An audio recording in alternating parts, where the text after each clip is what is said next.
Parece que tengo que cerrar la llamada y nos volveríamos a conectar. Algo así me está pidiendo aquí el Zoom, ¿eh? Permítanme, salimos y regresamos, perdón.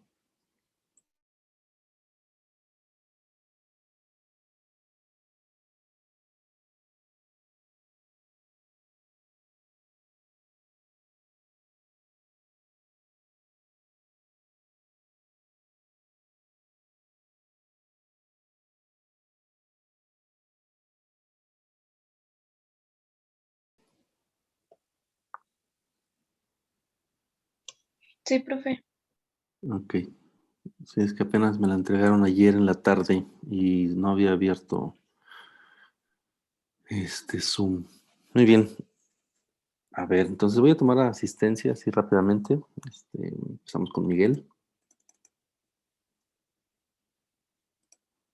Miriam, Presente. Edgar, Presente. Melissa, Presente. Fernanda, Presente. Quetzali, Adrián, Presente. Miguel, Profe me dijo, ¿sí está? perdón. Es que me parece que Miguel iba a tener problemas con internet, desde ayer estaba teniendo problemas y no sé si se vaya a conectar hoy o llega un poquito tarde. Ok, gracias. Cualquier cosa Iram. le aviso. Sí, gracias. Iram,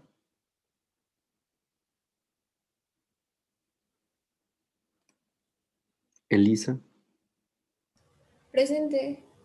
Karina, Josué, Presente, profe. Esmeralda,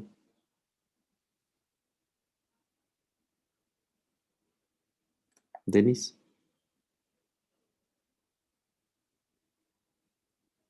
Daniel, Presente. Teresa, Presente. Nayeli, Presente. Isaac.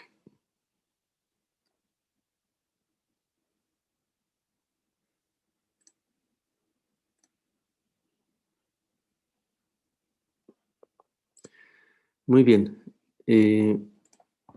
Pues nos habíamos quedado en esta diapositiva, ¿no? Sobre, donde yo les había dejado una tarea ahí sobre el potencial, la diferencia de potencial o la cantidad de corriente o las dos cosas eh, que se generan, ¿no? En una membrana. Esa tarea, pues, es un interés mío nada más, es mera ignorancia, no sé qué tan fácil o qué tan complicado fue encontrar esta información, muchachos.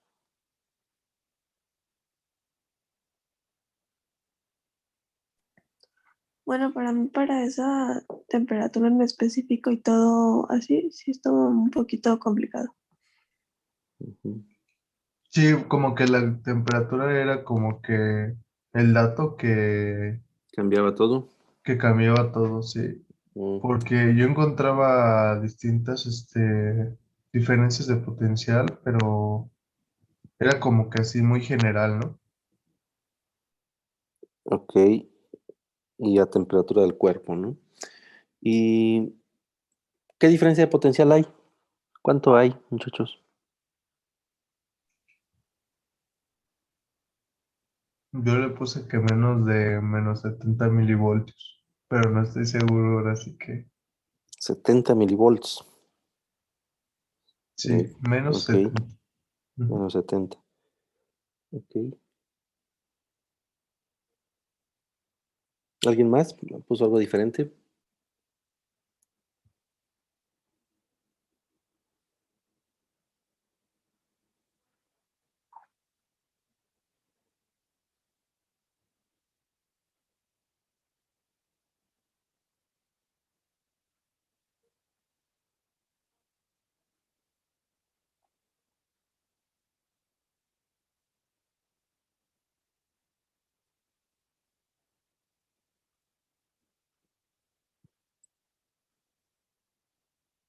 No.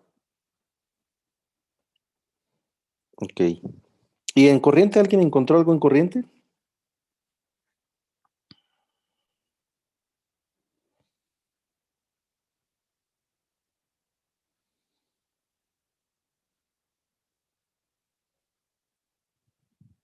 Chicos. Ahí sí yo no encontré nada, profe. Ok.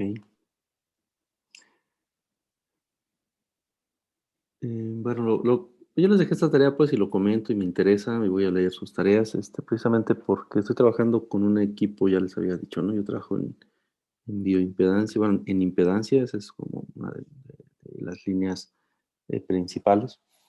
Y como parte de la impedancia, pues tengo unos 4 años apenas trabajando en bioimpedancia.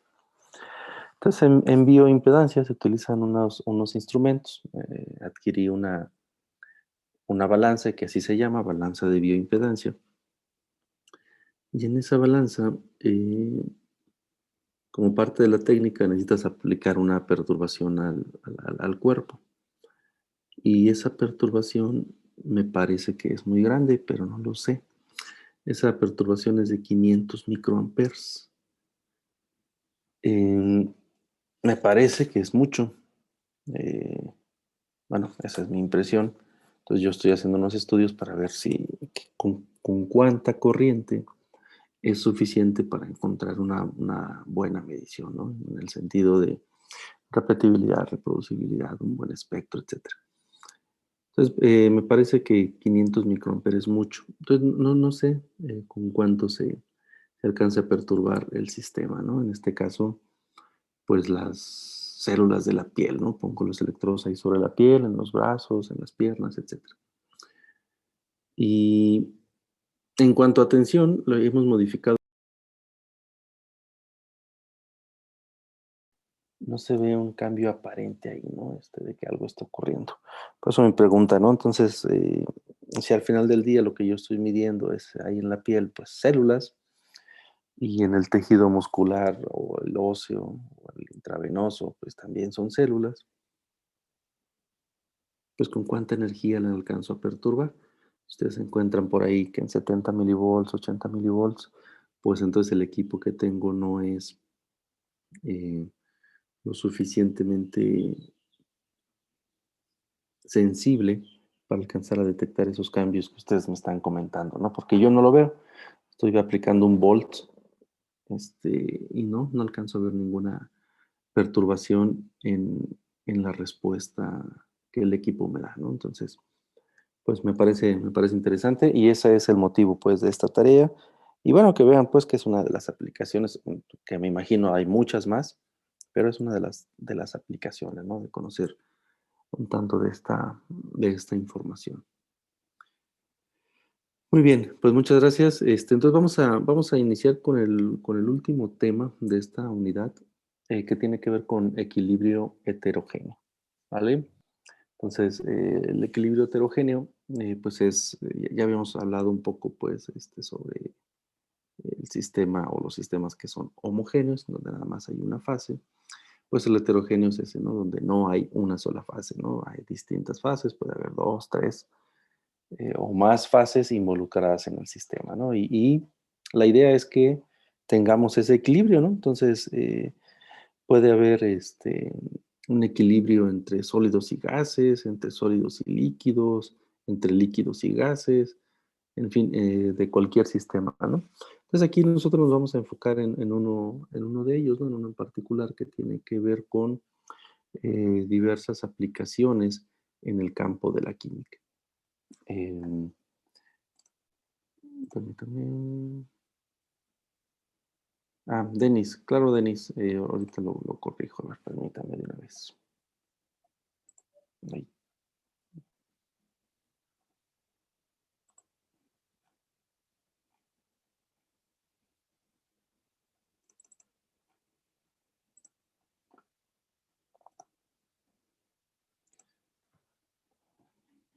¿Vale? Entonces, hay más de una fase en el sistema y hay un equilibrio entre ellas. Eso es lo que ocurre normalmente, ¿no? Eh, entonces, un ejemplo clásico, pues es, bueno, si yo caliento un sólido, un contenedor cerrado, pues puedo llegar a cambiarlo de fase, ya sea a la líquida o a la gaseosa, y si el contenedor está cerrado, pues puedo lograr un equilibrio. Hablando pues sobre todo cuando estamos considerando que en ese sistema estoy generando o están reaccionando gases, como en este ejemplo, ¿no? El carbonato de calcio para generar óxido de calcio más dióxido de carbono. Entonces, en ese sistema yo puedo lograr un equilibrio, y es un equilibrio heterogéneo porque tengo fases distintas involucradas en esa reacción. Entonces, en este caso, de esta reacción, la constante de equilibrio, eh, o lo primero que nos viene a la mente es, bueno, la constante de equilibrio, que aquí le puse la palabrita original y aquí le puse bueno, lo tomé de un libro, es con comillas. Lo pueden encontrar de distintas maneras, pero el punto es que es una constante tal como la hemos venido manejando, ¿no? Como ustedes la han usado en diversas materias. La constante de equilibrio va a ser igual a, bueno, la concentración de los productos elevados a su coeficiente, multiplicados entre sí, y eso dividido entre la concentración de los reactantes, ¿no? Y aquí, bueno, pues nada más hacer un recordatorio, ¿no? Creo que ya lo han visto también en otras materias. Para estados puros, pues la concentración se considera que no cambia, que es la unidad, y entonces podemos eh, decir que esta constante en realidad va a ser igual a la concentración, en este caso, del gas, ¿no? Del dióxido de carbono. Entonces, todos los otros estados que están en estado sólido, pues se consideran como la unidad. Entonces, eso nos simplifica bastante, ¿no? Y tiene mucho sentido, pues, y eh, tiene que haber distintas fases para que nosotros podamos hacer uso y podamos hacer válida de esta ecuación, ¿no? Si todas fueran en una sola fase, pues entonces, pues no estaríamos hablando de un sistema heterogéneo, ¿no? Sino que estaríamos hablando de un sistema homogéneo. Y entonces tomamos en cuenta pues, lo que ya se ha visto en ocasiones anteriores. Entonces, en este caso, podemos hacer esta simplificación y decir que la constante de equilibrio ahora sí es igual a la concentración del dióxido de carbono. Entonces, decía yo hace un momento, existen distintos tipos de fases. Todos se van a comportar de maneras muy similares en cuanto a la descripción matemática o la descripción fenomenológica. Por lo tanto, nos vamos a enfocar en uno de ellos nada más, que tiene que ver eh, un sistema que involucra una sustancia que se llama soluto en un disolvente. Entonces, en estos casos son de los más comunes en química, decía yo, para diversos análisis clínicos, análisis químicos, etcétera. Se estila tener una reacción o un sistema en donde yo voy a generar sólidos. Para algunas otras aplicaciones es al revés. A partir de un sólido yo voy a generar una disolución que contenga esos iones. Entonces, ese es el que vamos a tratar en esta materia. Repito, los otros se van a comportar, sí, con sus particularidades, pero se van a comportar de manera muy similar. Entonces, en este caso vamos a empezar a hablar de una fase sólida y una fase líquida. Entonces, esa fase líquida va a contener iones que están presentes en la fase sólida. ¿Sí? Bueno, este es otro caso, ¿no? También hay algunos sistemas en donde nosotros podemos obtener la concentración de algún ion o de algunos iones en particular, o hay algunos sistemas en donde a mí me interesa precipitar algún metal en particular, entonces le mezclo ahí con algún otro compuesto para que formen un precipitado. Entonces ese Es el mismo caso del que estamos hablando. Es un sistema heterogéneo donde tenemos sólidos o una fase sólida y tenemos la fase líquida, en donde los iones se encuentran en un equilibrio, en este caso heterogéneo. Entonces, en la fase líquida, lo más común es hablar del disolvente. Decíamos, la fase sólida va a ser el soluto y la fase líquida va a ser el disolvente. Y en disolvente, pues podemos entender qué es eso, ¿no? Que está en una mayor cantidad, en algunos sistemas, sobre todo biomédicos, etcétera, pues a lo mejor el disolvente no es agua per se, pero sí es un contenido o algo que es acuoso. em, para algunas aplicaciones muy particulares, pues el disolvente no es agua, sino que es hexano o es algún alcohol, isopropílico, por ejemplo, acetona, etcétera, ¿no? Entonces, dependiendo de quién sea la fase sólida, es el disolvente que yo voy a utilizar. Sin embargo, decíamos, bueno, el más utilizado o el más común es precisamente el agua. Y en el caso del cuerpo humano, pues se han tratado de emular, por ejemplo, algunas sustancias, ¿no? Donde precisamente uno de los componentes mayoritarios es el agua, ¿no? Entiendo que puedo adquirir algunos materiales que emulan fluidos corporales y sobre ellos puedo hacer algunos estudios, etcétera, ¿no? Y entonces la condición del medio es controlada, yo lo tengo controlado y los resultados que obtenga serían muy parecidos a los que voy a obtener en el cuerpo humano, dado que ese medio sintético pues se parece mucho al medio en realidad en donde va a operar ya en el cuerpo humano. Y esos medios que nosotros podemos adquirir y que podemos utilizar para hacer estas simulaciones o emulaciones, pues típicamente funcionan en un medio acuoso. Entonces, bueno, nada más es pues un recordatorio, ¿no? No es el único disolvente, sin embargo, sigue siendo todavía el más utilizado, ese disolvente. Entonces, estamos hablando de un sistema heterogéneo donde tenemos una fase sólida y una fase líquida. Entonces, algunos conceptos importantes que vale la pena recordar y ojalá se los lleven para que hablemos pues con propiedad, son estos que pongo aquí, ¿no? Por ejemplo, disolución y suspensión. eh, ¿Alguien me puede dar un ejemplo de una suspensión? No la de los coches, por favor, no digan ese chiste. ¿Un medicamento? ¿Algún medicamento? Ok, por ejemplo. Hay de esos que tienes que agitarlos para que te los puedas tomar, porque viene asentado una parte y la otra es líquida. Correcto, correcto. Entonces, se fijan, algunos incluso medicamentos, pues son así, son en suspensión, que no tienen nada que ver entonces con una disolución, ¿no? En una disolución efectivamente tenemos todos los iones en ese estado, en un estado iónico, y están solvatados por el disolvente, que puede ser, por ejemplo, agua, decíamos, pero de tal suerte que la mezcla se vuelve homogénea, es decir, tenemos todo en un estado líquido. Hay otros, como efectivamente estos que comenta su compañera, que traen unas partículas en suspensión. Eh,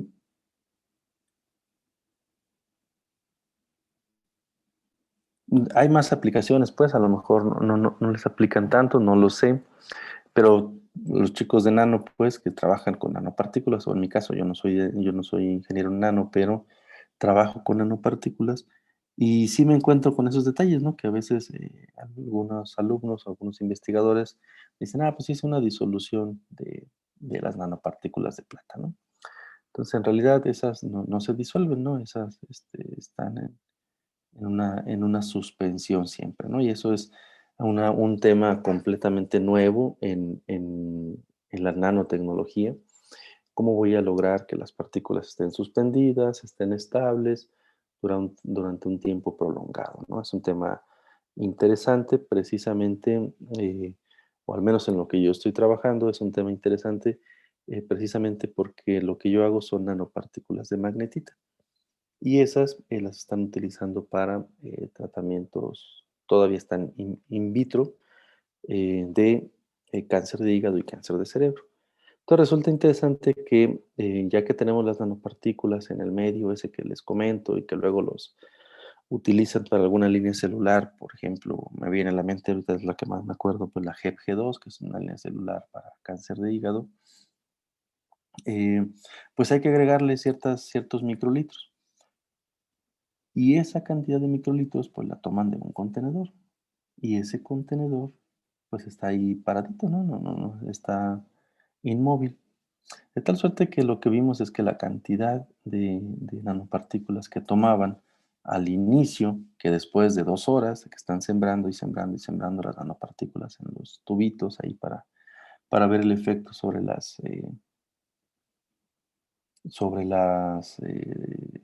células enfermas, pues encontrábamos que aun cuando agregáramos mucho, el cambio no iba siendo significativo. Entonces, el problema estaba precisamente en eso, ¿no? En que las nanopartículas se iban asentando. Y si nosotros no manteníamos en agitación constante ese contenedor de donde estábamos tomando la cantidad de nanopartículas, pues cada vez tomábamos menos porque el precipitado se iba haciendo cada vez mayor. Las nanopartículas están suspendidas, no están disueltas. Por lo tanto, es una mezcla no homogénea y necesitas estar moviéndola, agitándole, para garantizar que hay una homogeneidad. Cabe esa palabra, puedes decir que es homogéneo, aunque estemos hablando de un sistema heterogéneo, en todo el volumen del contenedor, ¿no? Entonces, detalles de esos, pues a veces los perdemos de vista, ¿no? Entonces, es importante recordar qué es una disolución, qué es una suspensión. Soluto y solvente, bueno, pues ahí está, el soluto es el que está en menor proporción y es rodeado de manera coloquial, se puede decir que es rodeado por un componente que está en mayor proporción, que es el solvente o disolvente, ¿no? La palabra es correcta, cualquiera de los dos.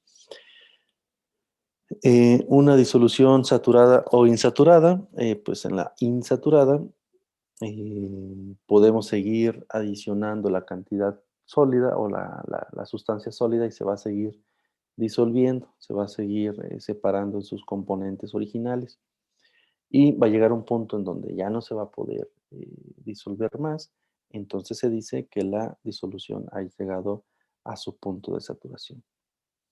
Y solubilidad es la capacidad de la sustancia para disolverse en algún líquido. Entonces, esa capacidad o esa solubilidad, pues depende precisamente del medio en donde yo lo estoy utilizando. De nuevo, vamos a asumir que estamos hablando de un medio acuoso, ¿no? Pero importante que se lleven en mente que si cambian el medio, esas constantes que ustedes encuentran en donde sea, esas constantes van a cambiar, ya no son las mismas. Y si por alguna razón trabajan en un tema muy, muy específico, muy particular o novedoso, emergente, pues entonces a lo mejor esos valores ni siquiera los van a encontrar, ¿no? Entonces vale la pena empezar a construir el conocimiento desde ahí, desde ese tipo de información. Muy bien, entonces, este último punto de solubilidad, ya asumiendo pues que estamos hablando de una disolución o de un compuesto que se puede disolver, pero en un medio como el agua, lo podemos trasladar a este otro concepto, a esta otra definición, donde podemos decir que es la concentración del soluto en el disolvente, cuando la disolución llega al punto de saturación, ¿no? Cuando la disolución ya está saturada. Entonces, existe un equilibrio entre el sólido y el líquido. El sólido, pues efectivamente por gravedad y demás, estará precipitado y los iones, pues andarán precisamente disueltos en el disolvente en la parte líquida. Entonces, este equilibrio va a depender de la temperatura. Suena un tanto lógico, ¿no? Bueno, pues sí, depende de la temperatura, hemos hablado bastante. Pero, ¿por qué creen que depende de la temperatura, muchachos?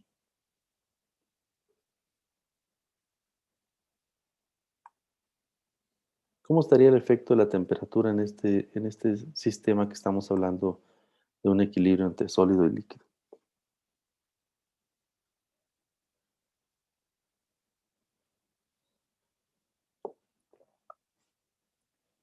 Esmeralda.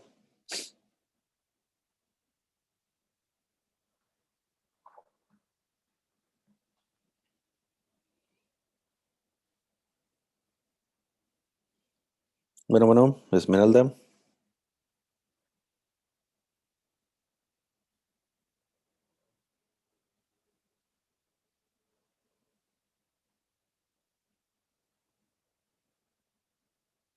Sí, estoy aquí, profe, pero estoy pensando. Sí. Sí, es algo que hemos comentado, ¿no? Muchos de los procesos dependen de la temperatura, ¿no? Ok. Y, y en este caso también, o sea, es normal, pues, eh, digo, ese experimento a lo mejor no es muy común, pero lo podemos ver en la cocina, ¿no? Si ustedes le echan sal de cocina y a un agua que estén calentando para hacer alguna comida en particular, eh, pues si el agua está fría, pues no se va a disolver, ¿no? Es muy complicado. Bueno, este ejemplo a lo mejor es más común cuando preparas un agua fresca. Si tú quieres tomar agua del refrigerador y sobre esa hacer una tipo disolución del azúcar, pues notarán que es muy complicado. A diferencia de poner el azúcar en agua que está a temperatura ambiente. Es decir, la temperatura, esos 15, 20 grados de diferencia que hay entre el refri y la temperatura ambiente, pues tiene un efecto rápido, visualmente rápido, ¿no? Lo podemos identificar ahí. ¿Qué es lo que Ahora, estará ahora, pasando? Sí, dígame. ahora sí que no estoy completamente seguro, pero como que algo así me acuerdo de que con la temperatura, pues es como si le estuvieras dando energía a los electrones de una molécula y Ujú. pues se van excitando, ¿no? Y es más probable que haya un intercambio de electrones, lo que haga, bueno, que se disuelva o tenga solubilidad, algo así, no sé, sinceramente no estoy seguro. Por ejemplo, de la sal que sí, o sea, cuando tocaba el agua, según yo, se disolvía, se separaba en iones, ¿no? Se ionizaba el agua, algo así. Ajá, ajá, ok. Sí, precisamente va por ahí. Este, y efectivamente tiene mucho sentido, ¿no?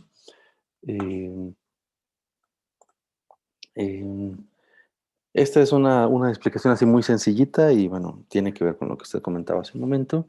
La temperatura, al incrementarla, hay más vibraciones, efectivamente. ¿En dónde? Ah, pues entre los cristales. Si recordamos así en una imagen mental el cloruro de sodio, recordarán cómo estaba unido, ¿no? Es un cristal, efectivamente, y el sodio y el cloruro están unidos de una manera muy fuerte, etcétera. Pero conforme yo le aumento la temperatura, ese enlace que tienen, esas uniones que tienen, empiezan a resentir y empiezan a presentar una excitación, en este caso, a través de unas vibraciones. Entonces, esas vibraciones hacen que esas uniones se debiliten. Por lo tanto, es más fácil que los disolventes entren en esas uniones y separen a los iones.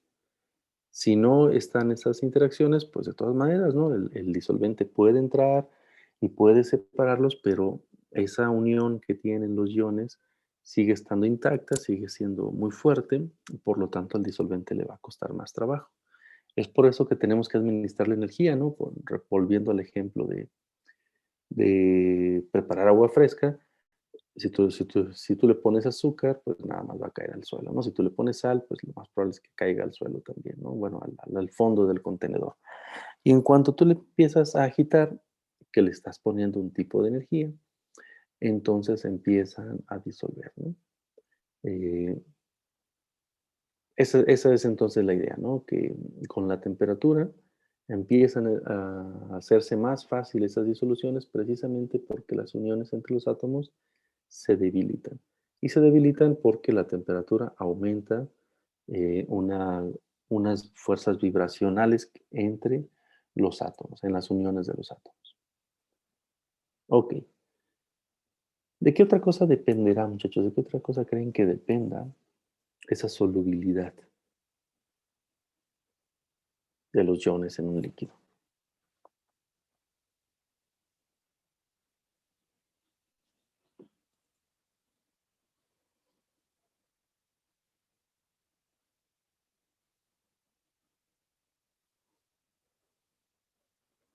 Ok, hay otros factores, ¿no? Aquí vamos a comentar algunos muy sencillos, que es el factor energético.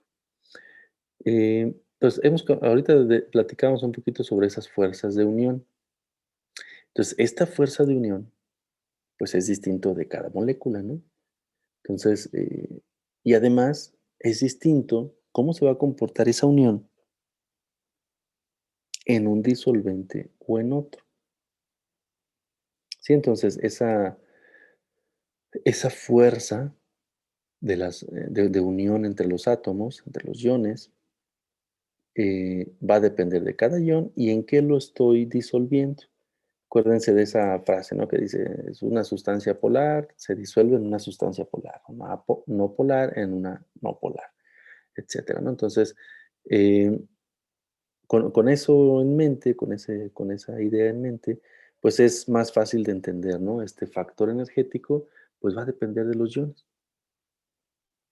Y va a depender del disolvente en donde estoy yo insertando esos iones. Ese proceso, podemos pensar que son dos etapas, ¿no? Simultáneas si quieren, pero son como dos procesos que ocurren, ¿no? El primero es romper la red cristalina y entonces generar los iones. Sí, es un proceso endotérmico normalmente, eh, conocido como menos U, es decir, la energía reticular, pero ahora en signo contrario. Y una vez que rompemos la red cristalina, entonces los iones pueden ser envueltos por el disolvente del que estemos hablando. Decíamos, el más común es agua, pero puede ser cualquier otro. Y esto también requiere una energía. Esa energía se llama energía o entalpía, mejor dicho, en forma de entalpía, de solvatación. La suma de esa energía para romper la red cristalina con esa energía para solvatar con las moléculas del disolvente, esa suma de esas dos energías se le conoce como eh, la entalpía de disolución. ¿Sale? Por ejemplo, para disolver cloruro de litio, este ejemplo lo tomé de un libro, pues, tenemos esto, ¿no? Entonces, por un lado, yo voy a romper ese enlace, esos uniones, y voy a separar esto en los iones, y tengo una energía de eh, menos U de más 827. Y luego, para llevarlos, estos elementos, una vez separados, a que estén solvatados, me toma una energía, una entalpía de menos 882. Por lo tanto, la energía final que les dijimos se va a llamar entalpía de disolución es menos 54.4 kilojoules por mol. ¿Sale? Entonces, fijan, sí depende de, eh, de las dos cosas, ¿no? De cuánta energía requiero yo para separarlo y cuánta energía se requiere para solvatarlo. La suma de estas dos es lo que se conoce como la entalpía de disolución. Entonces depende del factor energético, lo decíamos hace rato, pues, depende de la temperatura, ajá, y también depende del factor energético.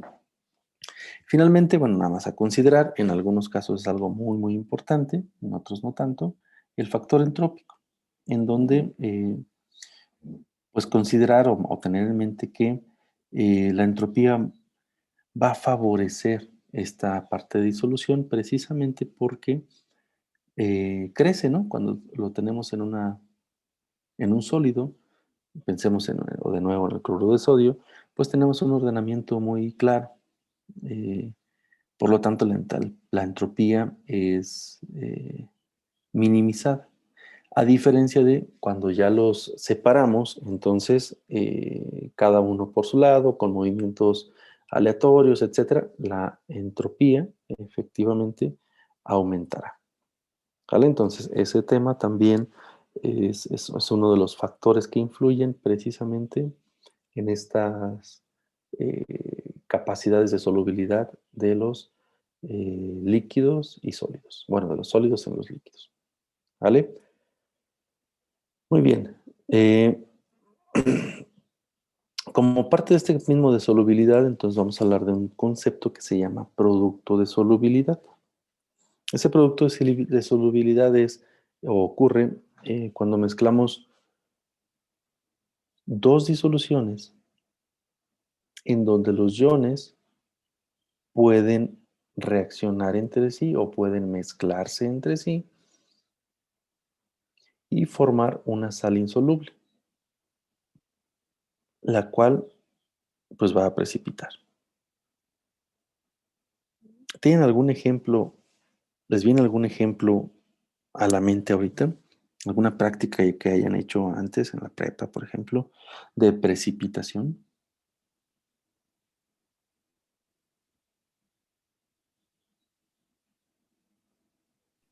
Un ejemplo de precipitación. Ajá, de una reacción de precipitación. Bueno, yo hice una vez algo que se llama como lluvia de oro o algo así se llamaba. Ajá. Con plomo. Ándale, eso. Ujú, ok. ¿Por qué se le llama así? ¿Se acuerdan? Realmente no, perdón. Ah, por el color, ¿no? Agarra un color así muy amarillito, ¿no? Bueno, amarillote. Como si fuera el oro, ¿no? Entonces sí, algunas personas lo confunden, ¿no? Bueno, es fácil confundir, se parecen mucho. Ok, efectivamente, ¿no? Puede ser ese un ejemplo. En análisis de agua, pues también es muy común hacer precipitados. Por ejemplo, si yo quiero determinar algunos halógenos, como el cloro, eh, hay una forma muy fácil que es precisamente mezclarlo para formar cloruro de alguna sustancia, ¿no? Cloruro de plata, por ejemplo. Y eso se puede visualizar muy fácilmente, además de que hay un cambio en la disolución y conozco el punto exacto en donde hay un equilibrio, precisamente porque hay un cambio de color y si yo adiciono una gotita más, aún atrás de 80, de 100, de 150 mililitros, con una gotita, primero la disolución es amarillita, si pongo otra gotita se le quita el color y si pongo una gota más, entonces ya veo el precipitado. Y entonces es un ejemplo muy claro de una aplicación de esto, ¿no? Del uso de los productos de solubilidad. Tiene pues aplicaciones diversas. Bien, entonces vamos aquí a ver un ejemplito. Precisamente le comentaba hace un momento a su compañero. Pero ya no me queda tiempo. Entonces salimos y regresamos para ver este ejemplo y hacer un par de ejercicios y listo. ¿Vale? Salimos y regresamos, por favor. Sí, profe.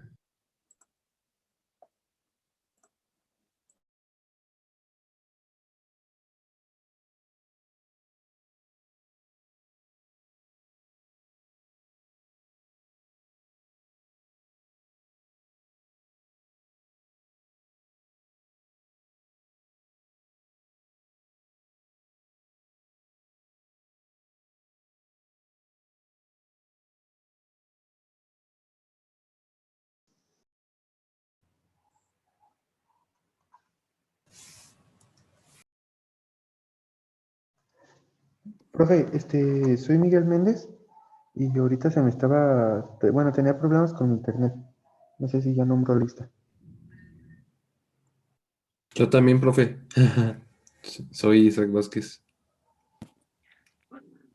Hola, profe. Ya aprovechando, Miguel Ángel Arruga. Yo también. Ok, a ver. Isaac, ya está. ¿Quién era el otro primero?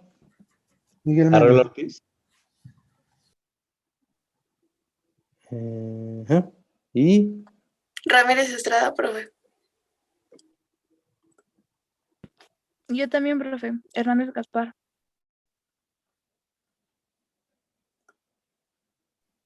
Y yo también, profe, Mercado Mendiola. listo.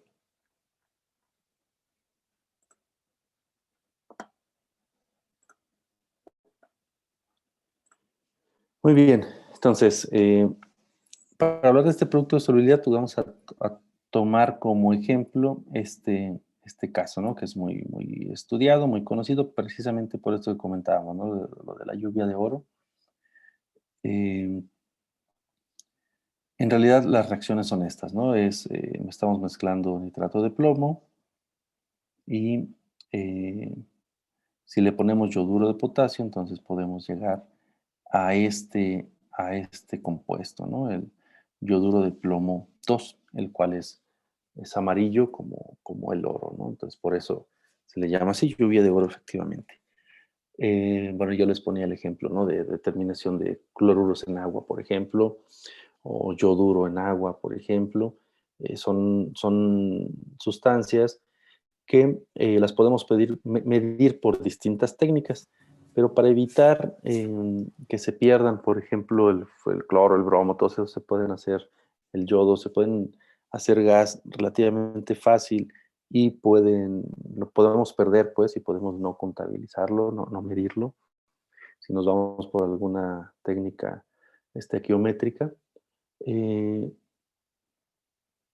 Preferimos entonces irnos por una técnica volumétrica, una técnica diferente, en donde garantizamos que no se va a convertir nada de eso en gas y no lo vamos a perder, ¿no? Y eso se mide entonces a través de estas precipitaciones, precisamente. Yo les ponía hace un momento el ejemplo del cloro, ¿no? Que tiene pues unas implicaciones de sanitización, de desinfectante, etcétera. Y ahorita me vino a la mente el otro ejemplo, ¿no? No sé si ustedes sepan para qué sirve el yodo en el agua, o por qué, o no trae yodo el agua.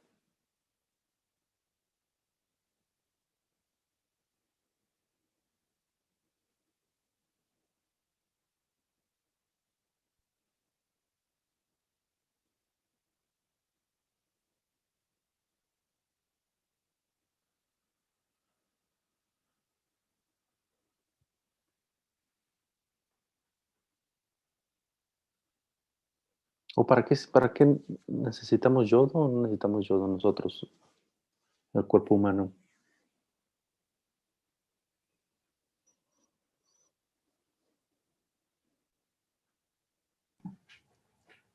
Pues es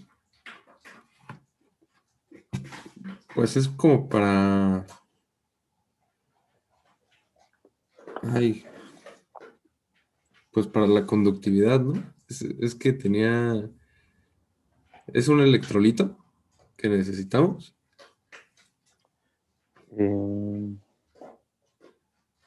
para la conductividad no lo sé, ¿eh? Digo, tampoco soy un experto, ¿no? Pero sí, eh, yo les decía en mis credenciales cuando me presentaba que trabajé 11 años ahí en el CENAM, el Centro Nacional de Metrología. Y ahí me tocó estar en un proyecto, pero tenía que ver con las salineras. Y ahí fue donde aprendí un poco sobre esto, ¿no? En el proyecto de las salineras era elegir una de las mejores salineras del país para tomarla como punto de referencia y que las demás salineras pues pudieran seguir el camino ese, ¿no? Entonces primero pues tuvimos que hacer visitas a todas las salineras del país. Fue una experiencia muy bonita. Fue un proyecto de 2 años. Eh, pero el punto aquí es que aprendí un poco sobre el uso y la administración del yodo a los humanos. Efectivamente hubo un tiempo en donde ponían el yodo en el agua. Incluso en algunos estados todavía lo ponen el yodo en el agua. Precisamente para que cuando te lo tomes, bueno, antes era más fácil, ¿no? Pues tomabas agua de la llave, ¿no? A través de ese medio, pues te hacían llegar el yodo que tu cuerpo necesita. Y estamos hablando de cantidades muy pequeñas, pero si no lo tienes, se generan algunas enfermedades. Una que me llamaba mucho la atención, no sé cómo se llama en realidad, creo que así se llama, le dicen bozo, algo así, que es que te crece el cuello, ¿no? De una manera desproporcionada. Y el exceso, pues también hace daño, ¿no? Pues es un halógeno y como tal, pues hay que tener cuidado, ¿no? Con su manejo. Entonces hubo un tiempo que lo hacían llegar a través del agua. Cuando dejamos de tomar o de consumir agua de la llave, pues entonces en ese proyecto que estuve participando por ahí del 2010, 2011, la idea era, y así se hace ahora ya, administrar el yodo que necesitamos en otro medio. Entonces ese otro medio es a través de la sal. En las salineras me tocó ver cómo le adicionan, cómo lo administran, ¿no? Precisamente el yodo a los cristales que traemos de cloruro de sodio, de esa sal de cocina. Y ahí es entonces en donde nos ponen el yodo que nosotros necesitamos. Y se hizo un estudio interesante, pues, de más o menos cuánta sal consumimos. Y entonces la concentración de yodo que debería de traer para que tú puedas estar sano en cuanto a ese contenido, ¿no? Del yodo, que aparentemente es difícil de obtenerlo por otras vías naturales, ¿no? Entonces, fue un estudio muy, muy interesante. Y ahorita me acordé, pues, porque también la medición del yodo en la sal es precisamente primero sacarlo de la sal y luego reaccionarlo con una sustancia para que precipite. No era el yoduro de plomo, era con otras sustancias, pero era, es una aplicación más, pues, de estos equilibrios heterogéneos, en este caso sólido-líquido, para que ubiquen, pues, que sí es una aplicación importante, ¿no? Y seguramente la encontrarán más, repito, no es mi campo, ¿no? Pero en el área biomédica seguramente también existen este tipo de reacciones y las utilizan para alguna finalidad en particular. Muy bien, entonces en este caso decíamos, bueno, voy a formar el yoduro de plomo 2. Si se fijan entonces, lo que estoy diciendo es, mira, el nitrato de plomo lo voy a separar y lo voy a solvatar. De igual manera, el yoduro de potasio lo voy a separar y lo voy a solvatar. Y luego entonces, estos dos iones que andan por aquí solos, lo más probable es que precipiten al formar un producto entre ellos. Entonces, resulta interesante y resulta pues muy amplia la gama de productos que yo puedo obtener al partir de ciertos reactivos, ¿no? Entonces, ¿qué es lo que quiero encontrar?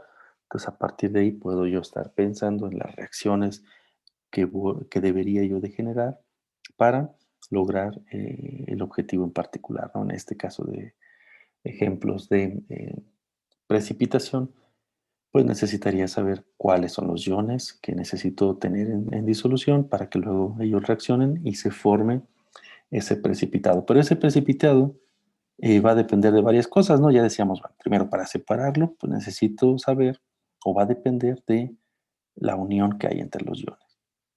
Luego, cuánta energía ocupo para solvatar en el medio. Decimos, si es acuoso, ok, bueno, pues ya es como más estándar, es más conocido y más estudiado.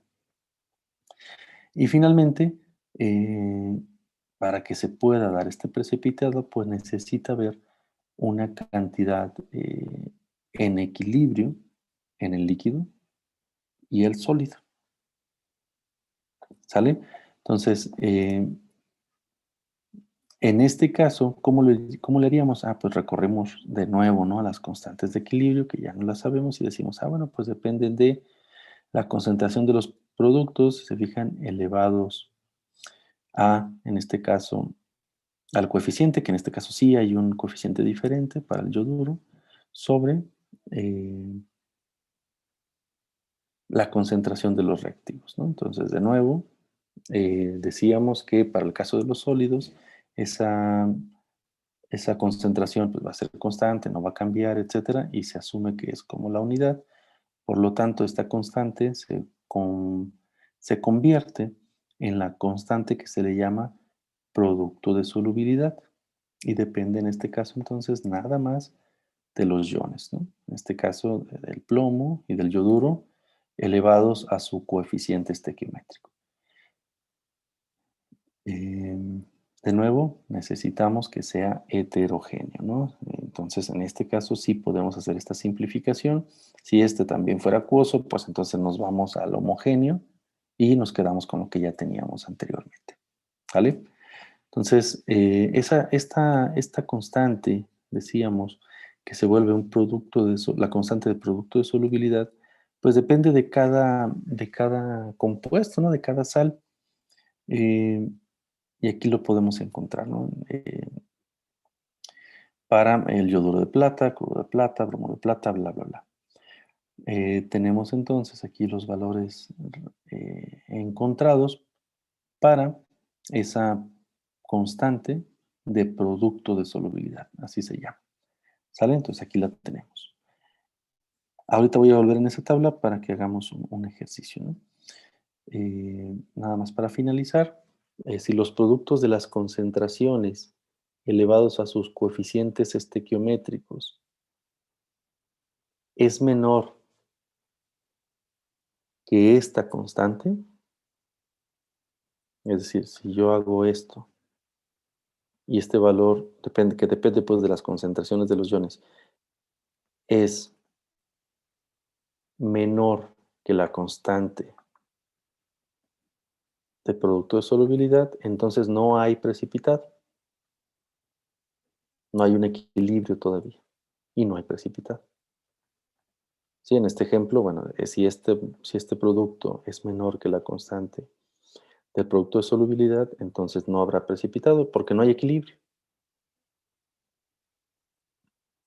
Para que haya precipitado, entonces esta multiplicación o este producto de las concentraciones elevadas a sus coeficientes estequiométricos tiene que ser mayor que la constante de producto de solubilidad. ¿Sale? Entonces, vamos a ver un par de casos así muy, muy rapiditos. Entonces, caso 1 es para un tipo de sal que tiene esta manera generalizada, ¿no? AB. Por ejemplo, puede ser cloruro de sodio, ¿no?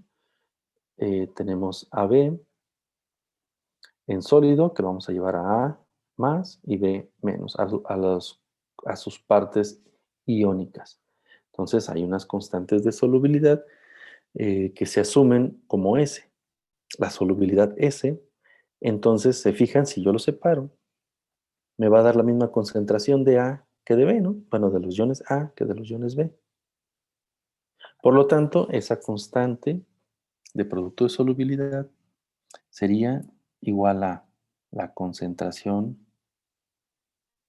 de los iones, ¿no? Recordar, pues, que aquí se podía dividir entre la concentración de AB, pero AB en estado sólido, por lo tanto, esa no va a cambiar, es 1, ¿verdad? Entonces queda que esta constante va a ser igual a la concentración de los iones A por los iones B, que decíamos, bueno, pues tiene una solubilidad S, por lo tanto es S por S, que es S cuadrado.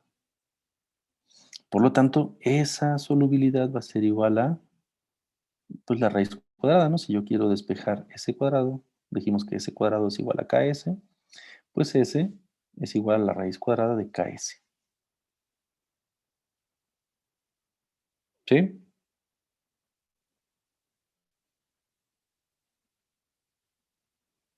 ¿Sí, chicos? Sí, profe. Ok. Sí, profe. Ok, entonces vamos a hacer un primer ejercicio. Y luego pasamos al caso 2, que es más sencillo, ¿no? Al menos ya haciendo el otro va a ser más sencillo. Ok. Vamos a hacer este ejercicio, por favor, anótenlo ahí en su libreta, en su hoja, en su papel de estraza, donde estén tomando notas. Si añadimos 100 mililitros de cloruro de sodio 1 molar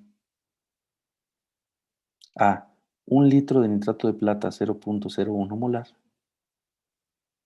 la pregunta es, ¿habrá un precipitado considerando temperatura normal, ¿no?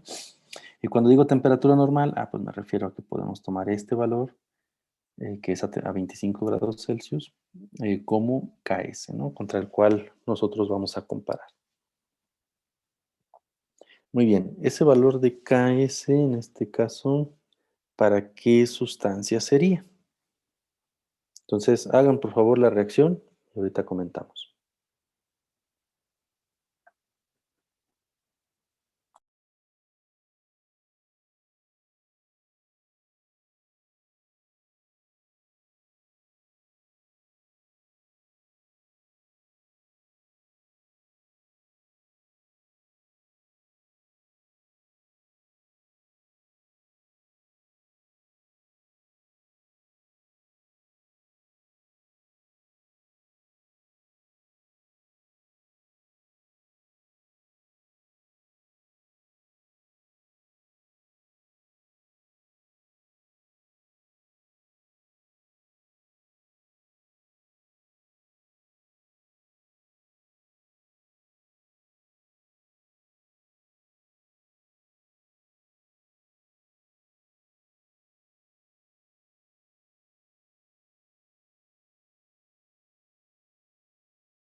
¿Sí? ¿Cuál sería la reacción, muchachos?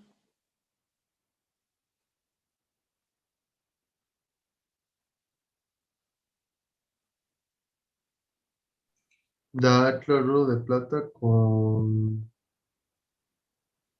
NaNO3. Cloro de plata, ok. Ese sería el precipitado, ¿no? Entonces, ese sería el que vamos a poner aquí. ¿Y cuáles pondríamos acá entonces?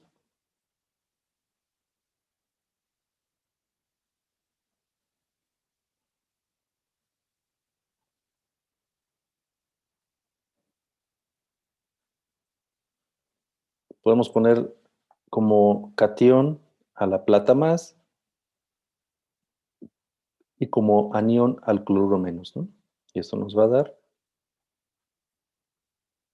cloruro de plata.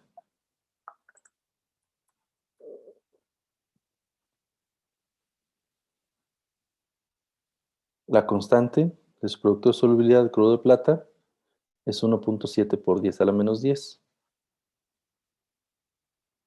¿Sale? Entonces, este es el valor de esta constante, ¿no? KS. La pregunta es, bueno, ¿habrá precipitado o no? ¿Qué es lo que tendría que ocurrir para que hubiera precipitado? Pues que los productos de las concentraciones elevados a sus coeficientes sea menor que la constante, que es ese valor de KS.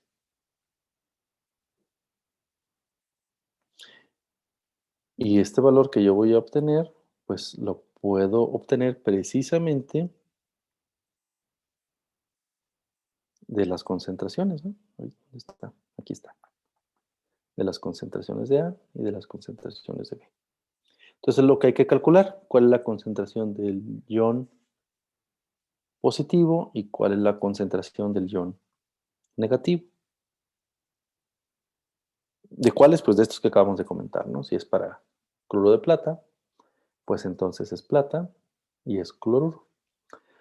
¿Cuál es la concentración de plata y cuál es la concentración de cloruro?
Sí, ¿cómo van?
Sí, muchachos, ¿cuánto les dio? ¿Hay precipitado o no hay precipitado? ¿O cómo van? Platíquenme.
Bueno, chicos, ¿cómo van?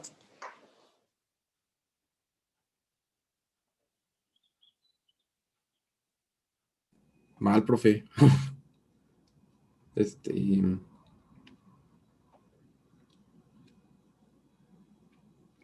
¿cómo se dice?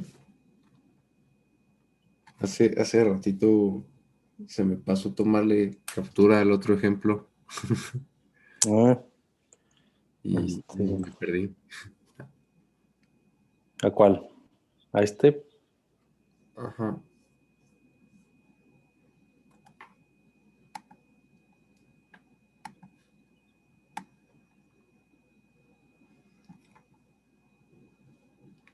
Va.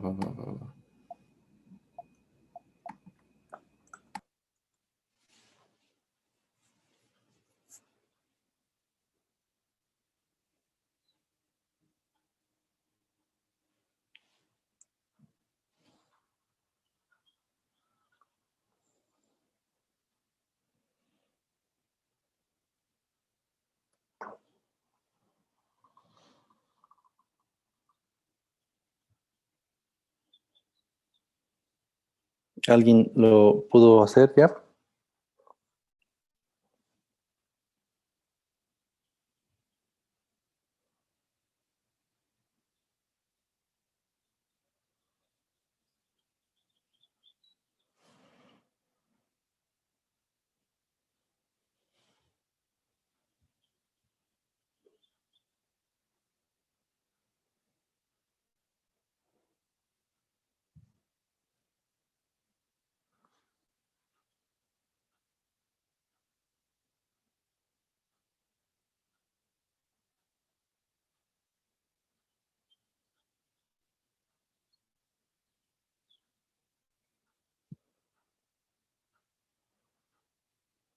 Ok, ¿quieren que lo veamos aquí?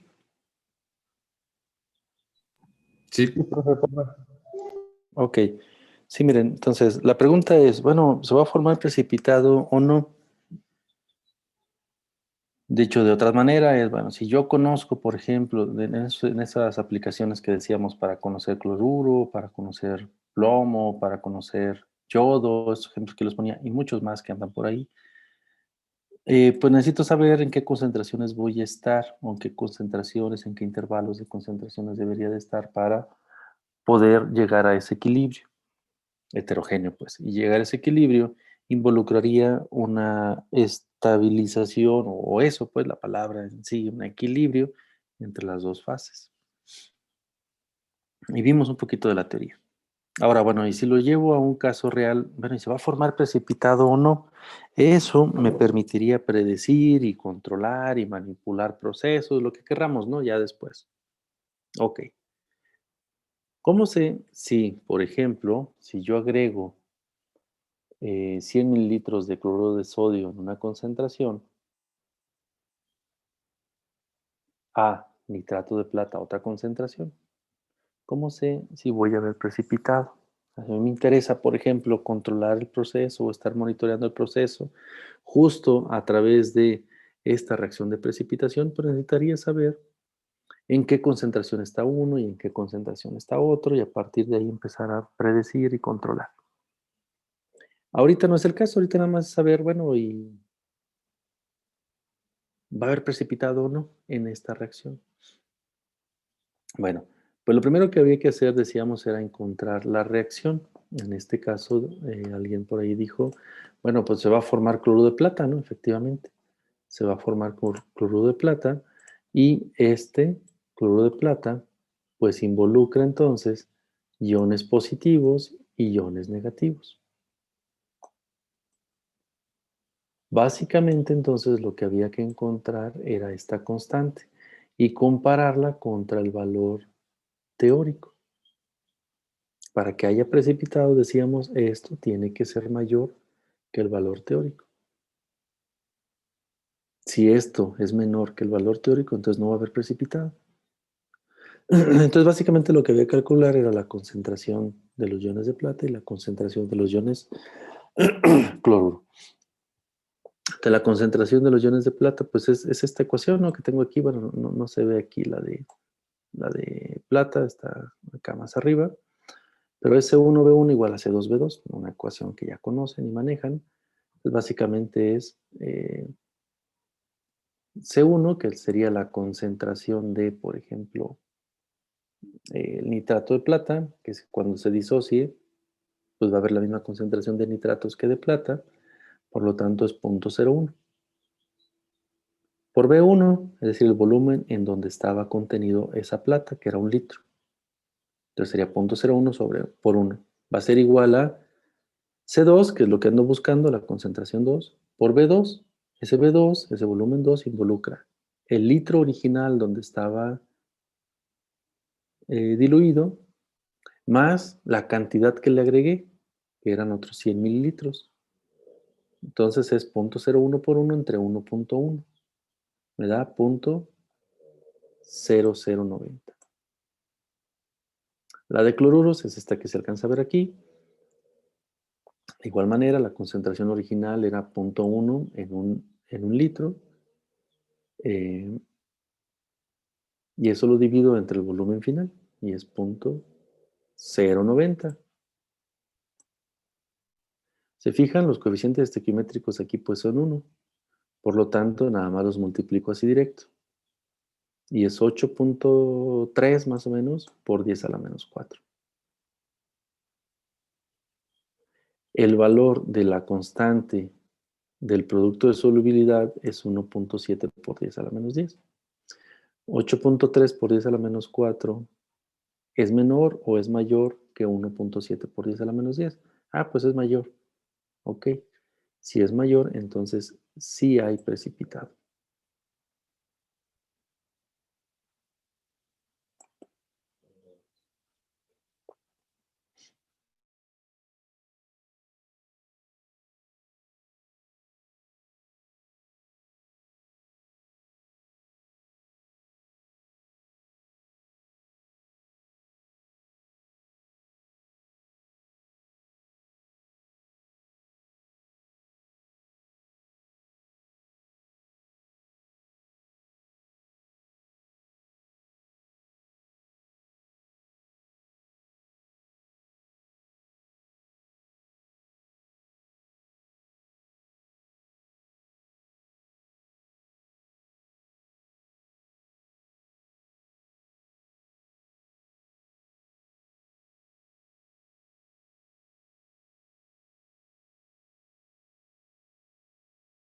Quiero que me las investiguen.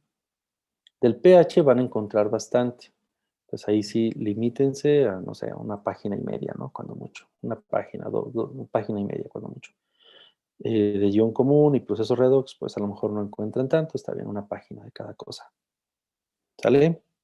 Entonces les voy a crear el espacio en Schoology para que lo suban. La fecha de esa tarea, pues depende de esto que les voy a poner aquí a continuación, ¿no? Ahorita volvemos a dudas y comentarios, pero el punto es que hoy finalizamos la unidad 2 y mi propuesta es que su evaluación sea el 7, según yo, hoy es 4. Ajá, sería el 7 este viernes de 8 a 9. A reserva de que ustedes me digan que lo cambiemos, pues podemos llegar a un acuerdo, no pasa nada. Si la evaluación es este 7, entonces la tarea pues se las pediría para el 7, ¿no? En la mañana, a las 7 de la mañana, por ejemplo. Para que la hagan, realmente la hagan antes del examen.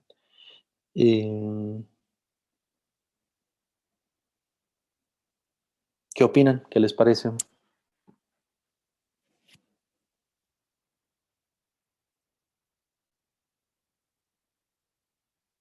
Sí, sí, una tarea normal, pues, con introducción y todo eso, normal.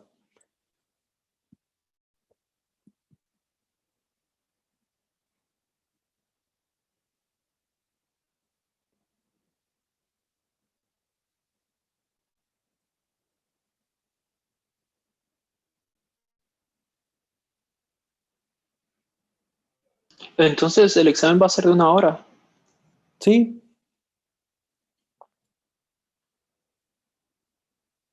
Sí, normal, bueno, en las ocasiones anteriores en esta materia nada más hemos tenido uno, pero con ustedes no he tenido clases antes, ¿verdad? Sí, los exámenes son para 1 hora máximo.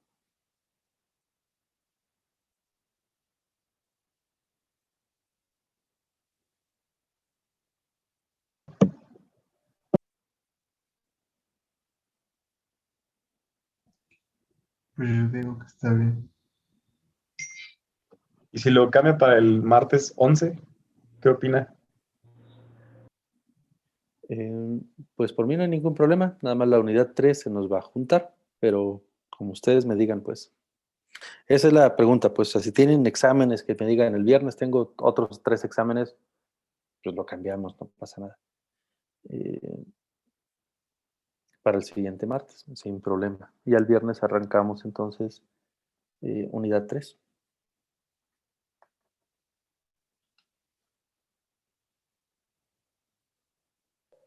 Pues sí estaría bien el martes. Sí, por mí también el martes. Igual yo. Ok.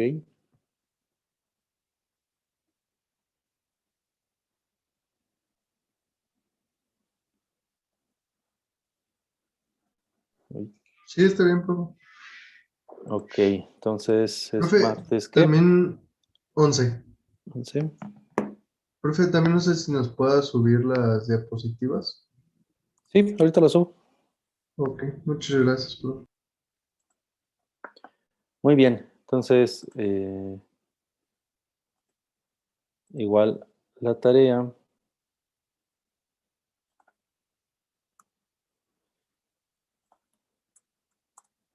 sería para el sábado 8.